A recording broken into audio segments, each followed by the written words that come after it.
Hello and welcome to this special panel I'm hosting today. I'm sharing this platform with three distinct personalities from the financial industry. And today we're going to talk about a project that is building capacity as well as enhancing literacy on Islamic financial instruments. Project specifically known as Comcec.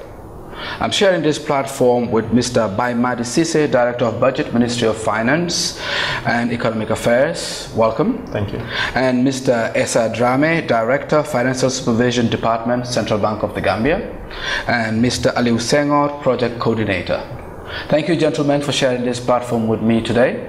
And I'll begin with you, Mr. Cisse. Could you give us an overview of what this Comcec project is all about? Thank you, Mr. Drame. First of all, let me briefly give a definition of what Comcec is all about. Comcec basically stands for the Standing Committee for Economic and Commercial Cooperation of the OIC. Now, Comcec has one core objective. This objective is to make sure that there is prosperous Islamic Ummah. And in order to achieve this core objective, they have three core principles. The first principle is about the movement, ability to move goods and services, or enhanced mobility, basically. The second core principle, basically, is to do with strengthening solidarity within OIC member countries. In terms of that, what I mean is basically trying to work together and further cooperate with each other as OIC member countries. And the last core principle is to do with basically improving governance within OIC member countries. Now, this particular project has three main objectives. Two objectives. The first objective is basically to increase awareness when it comes to Islamic financial instruments, and the second objective is also to build capacity in the area of Islamic financial instruments. Thank you very much, Mr. Cisse. Mr. Drame, how do you explain financial instruments in the Islamic sense to the layman on the streets? Thank you, Mr. Drame, and thank you, viewers. Basically, Islamic finance is doing finance based on the principles of Islam, which is mainly Sharia. And for Sharia, there are certain fundamental principles. One, there must be fairness. Islamic financial transactions must be fair, meaning there shall be no involvement of interest or making gain out of somebody in an unfair manner.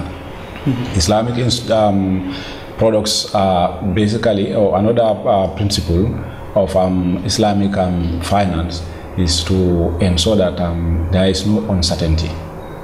There should be no uncertainty in Islamic finance, and then there should be no gambling. You cannot deal with products that are non-compliant with Islam. That is gambling, dealings in alcohol, and the transactions must all be based on profit sharing. What do you mean when you say profit sharing? I mean, we're used to the standard banks, standard banking practice of specifically saying, oh, you have an 18% interest, 20%, 21, 17, 16, 24. I mean, so when you say there is no interest, that sounds a little bit radically different from how we know banking. Basically, in the conventional sense of banking, if you take a loan, you pay a specific rate, which is an interest, irrespective of whether you actually put that money into productive use or not. You must pay that interest. But in Islamic finance, there is this concept of partnership. We have to put funds together and then invest mutually and then share in profits and losses. And it is based on contractual agreements.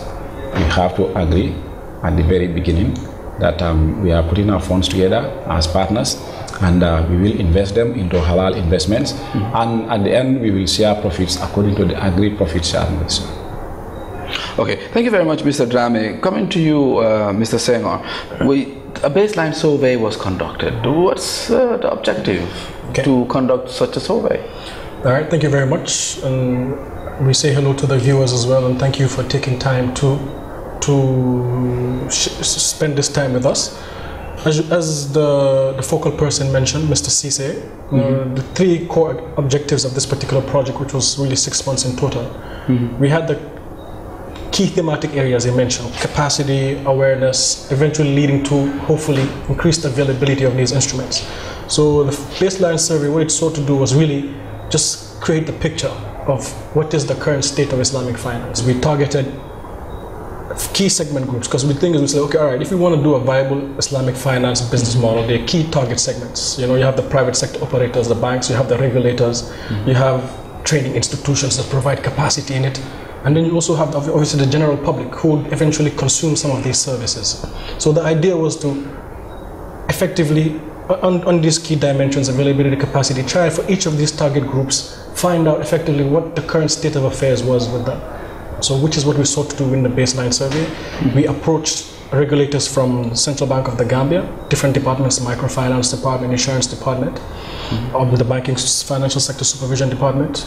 We also surveyed the views of the regulators in Nigeria and Sierra Leone, being the Central Bank of Nigeria, the Bank of Sierra Leone, and also the insurance commissions, because unlike in those countries, unlike the Gambia, insurance supervision is handled by a separate authority. So in Nigeria, this is the Nigeria Insurance Commission, and in Sierra Leone, it's the Sierra Leone Insurance Commission. All right, thank you very much, Mr. Senghor. We're coming back to you, Cisse. What is the specific role of the government in this, and of course the central bank? Do you see the need to make available Islamic financial instruments in the Gambia when we already have so many successful banks? Yes, thank you very much, Mr. Drame. You're right that in the sense that we do have a lot of banks in the country. But however, if you look at most of these banks, they're mainly to do with traditional banking. Whereas in terms of Islamic banking, it's only one that I'm aware of, which is the AGIB, the Arab Gambia Islamic Bank. And the demand is there. As I said earlier, the Gambia has a population of about 1.7 million. Of this 1.7, about 90% of it are Muslim people. Same thing in Nigeria as well too, same thing in Sierra Leone. Even though the population of Muslims in Nigeria and Sierra Leone is slightly less than that of the Gambia, but nevertheless there is a high demand for this product, Islamic financial instruments. And currently, if you look at our environment, there's only one financial instrument that I'm aware of, which is being issued by the central bank, and it's called the Sukuk Al-Salam. Sukuk Al-Salam, currently. And this really, which is quite similar to T-bills in the sense, but it's the difference, I guess, Mr. Drame, is the fact that with the Sukuk Al-Salam, there's no interest payments. I think it's about profit sharing and so forth. So basically, the demand is there. Which is why government is really pushing in this area to make sure that there's more availability of Islamic financial instruments in the market. Would you, any of you gentlemen, want to add anything to Mr. Cisse's? Right. Yeah, basically, the reason why we had to actually introduce Islamic finance products. As he rightly said, there is huge demand. There is a lot of unbanked population in the Gambia. That is people who actually are not going into the banking sector simply because they do not want to invest their funds in conventional banking because they don't want to take interest. So that is one of the reasons that we have to push for Islamic finance to bring those people into the mainstream banking. But since, well, according to him as well, as far as he knows, it's just Egypt that's doing this, how can you regulate this new industry? Do you have capacity within the central bank? What kind of rules of engagement will be in place? How do you ensure that Islamic finance can go side by side with conventional banking without conflict? Right. Actually, what we do, you have to, first of all, have an enabling legal framework in place for the two systems to coexist. We used to have a conventional banking act, which was amended years back in 1997 to accommodate the creation of Islamic financial institutions. That was how the Arab Gambia Islamic Bank came into being in 1997. Subsequent to that, we also provided the legal framework for the licensing of insurance companies. They call them Takaful, which also gave the first Islamic insurance company to come into being in 2008. So coming into the market of new entrants, we are aware of the challenges that it may impose on us as regulators, but we are not sitting, we are building our capacity along the way. So we are getting prepared. And I'd like to add to what I was going to say, are we ready as a country for Islamic financial instruments? Are we ready, the general public, the business population? I mean, you were the one who was leading the survey, I suppose. So do you think the Gambia is ready? Well, if I could answer it in a way, we already have it in a way, because we have an Islamic bank here, we have Islamic insurance company here, so we have Islamic financial instruments that are currently already available in the market. Now the idea is, what can we do to enhance it? Because as the focal person rightly mentioned, the thing about Islamic finance is, if you look at it globally, still as a percentage of the conventional banking sector, and if you're looking at it in terms of assets, it's still not significant enough. But it's, I won't say it's not significant. It's significant, but it's still a small component in terms of total. If you look at the total banking assets worldwide or financial assets worldwide, and what Islamic finance accounts for it. But it's one of the fastest growing sectors. And the key specific areas of Islamic finance in particular, you have the banking side, insurance side, that are growing at a faster rate, especially even on the government side, the sukuk side, which is effectively government borrowing bonds. That if you look at Islamic financial assets, the sukuk assets and Islamic banking assets make up a significant chunk of it. So it's an evolutionary process, because it's a specialized business model, as Director Larry mentioned. So it's an evolutionary track.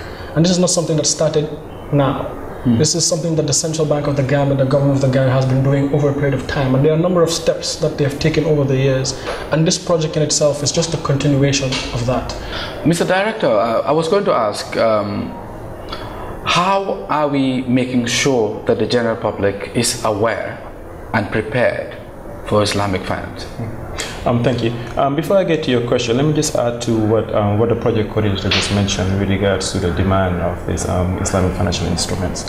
Let me just point out the fact that this Islamic banking now is not only being utilized in Islamic countries or Muslim countries, even non-Muslim countries as well too, such as Germany, for example. They just floated this Islamic instrument recently, and the proceeds were mainly used to basically focus on infrastructural development.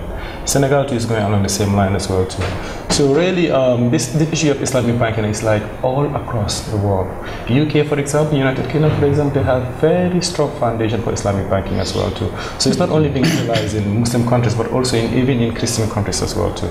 Now, with regards to your specific question as to awareness, with regards to awareness, what we are trying to do, especially key among the objectives of this particular project, is to raise awareness by doing such programs such as this one that we're doing right now, to educate the people about what Islamic banking is all about, and to also raise awareness of what Islamic banking is all about.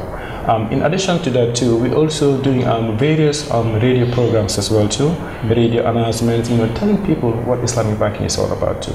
And as a follow-up to this project, we've submitted another project to Comcec as well too. They will also do, or basically just build on the success of this particular project on Islamic banking as well too. So we're looking at mainly doing workshops, seminars, radio programs, TV programs, all in the sense of sensitizing people about what Islamic banking is all about. In the quest to foster strong links within the Islamic world and economic cooperation, the government of the Gambia, through the Central Bank, has secured a grant from the Standing Committee for Economic and Commercial Cooperation of the Organization of Islamic Cooperation to implement a project geared towards creating greater awareness and understanding of Islamic financial instruments. Through the Comcec project, Central Bank of the Gambia has identified Islamic finance as a big growth pole and is actively working towards building the sector by improving the regulatory environment, awareness and understanding of Islamic finance by financial institutions, entrepreneurs and the general public. It is expected that with the right framework in place, Islamic finance will be another opportunity to actively engage the business community and grow the economy further. Comcec, under the Central Bank of the Gambia, enhancing financial literacy and capacity building on Islamic financial instruments. Welcome back, and we're going straight to you, Mr. Senghor. I mean, Malaysia has been very active with Islamic financing, and it's our understanding that there was a delegation that sent there. What's the objective and what were you able to achieve by going to Malaysia? Okay, and then this is to add more color to what the focal person said. The study tour, which was the study tour that was sent to, that was organized to Malaysia for a delegation of the regulators from the Gambia, Sierra Leone and Nigeria. And effectively, we're talking about the central banks, so the Central Bank of the Gambia, the Bank of Sierra Leone, and the Central Bank of Nigeria. So two-week study tour. The whole objective was, Malaysia, as we mentioned earlier, is the leading Islamic financial hub in the world. And the idea was there's a lot that the Gambia can learn from Malaysia's experiences. So the idea was not only to send them to have a look at their being regulators, not to limit their view to the regulators' view. So the Bank Negara Malaysia, which is the name of the Malaysian central bank, which hosted the study tour delegation, but also to give them a good overview of the Islamic financial industry in Malaysia. So the tour actually got an opportunity to meet with several key institutions within the value chain. So you talk about different branches of the regulators, from the Islamic capital markets, Islamic insurance, Islamic banking, to training institutions like INSEF.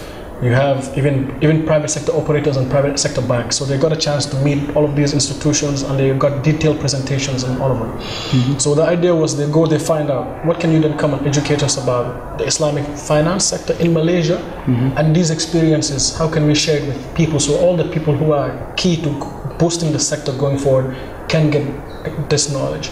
And that was the study tour report which was presented, and which then led up to the third deliverable, which was the regional workshop. Thank you. We're coming back to you. Bank of Turkey, what's their scope of engagement and involvement?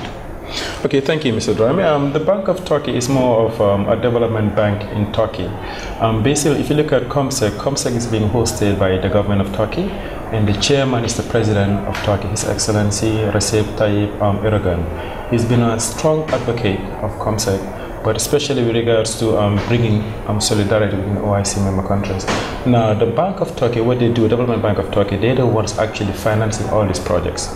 As I said earlier, all the projects, you can get funding up to a tune of $250,000. But of this amount, 10% is supposed to be government counterpart funding. So the remaining balance all comes from the Development Bank of Turkey. So this is their primary role, which is to finance the projects. Thank you.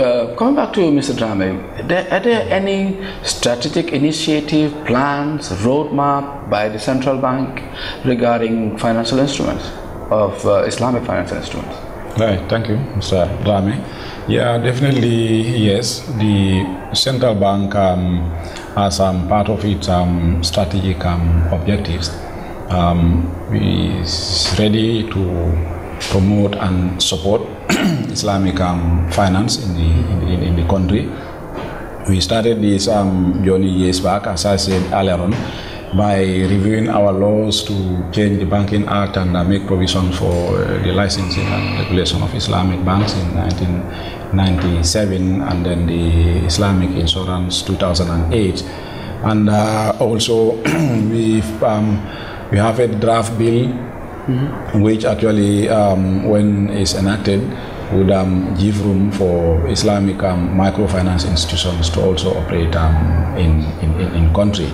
Those are some of the initiatives that the bank has taken in the past. Aside from that, the current project, Comcec project, is another action through the Ministry of Finance. We've been working with them to actually get this funding support with a view to help in promoting Islamic finance in the country. In addition to that, we are also going to work on looking at the legal framework and then the regulatory framework. Also on the financial framework, we also need to build the financial system infrastructure. That is, we look at some internal arrangements within the central bank, such as the possible creation of a Sharia board, which will be a supreme oversight body, looking at the compliance of Islamic institutions, products and services at the institution level. That is also something that we'll be looking into in the near future. We'll also work with educational institutions to assist them to introduce training courses in their curriculum to introduce Islamic finance. Okay, thank you very much, Mr. Drame. We are running out of time, Mr. Senghor, but would you give us a brief background of the reason why we had the training workshop, who the participants are, and what specific objectives there are? Okay, thank you very much again, Mr. Drame. And as you mentioned, the regional workshop was really the last deliverable of this particular project.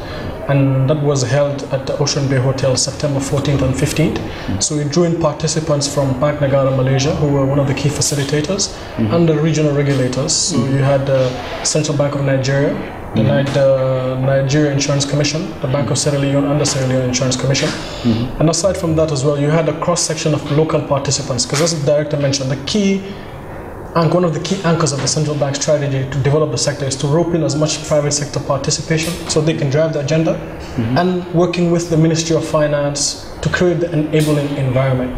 And so the idea was to bring in as much participation in the workshop, and the core idea of the workshop was really to share these experiences. And the idea, if you bring a cross-section of people together from the different people in the value chain, then you help to hone in on the key strategic initiatives that need to be taken, or to validate key strategic initiatives that have already been taken. For example, in the case of the central bank that the director just mentioned. So that was the whole idea. One of the key great things about this workshop was, the study tour participants, there are a lot of lessons that they got to learn in Malaysia, but we got an opportunity to bring those lessons here through the presentations that were delivered by not only Central Bank of the Gambia, Central Bank of Nigeria, Bank of Sierra Leone, but also the facilitators from Bank Negara Malaysia, who gave a good overview of the Islamic finance ecosystem and the evolution in Malaysia. Arab Gambian Islamic Bank and Takaful Insurance here to also give a good practitioner's view of Islamic finance, while the Ministry of Finance, to the planning director, so actually the director of planning, Mr. Fadera, came and then gave a good overview of how Islamic finance fits into the broad national development agenda. Mr. Sise, on the 1 minute, what are the key things that you want to bring out as far as Comcec is concerned, and Islamic financing in general? Thank you, Mr. Drame. For us, the main objective, as I said earlier, is to first of all bring awareness. Given that the demand is already there in the market, is to bring awareness of what Islamic financial instruments really are. Then the second objective is to basically build capacities in the regulators, which is the central bank, but also in the operators as well too, which is the commercial banks as well too, is to bring capacity and also increase awareness. So these are the main objective of the project. Now with regards to Comcec, really we cannot thank them enough because for taking this, for approving this project.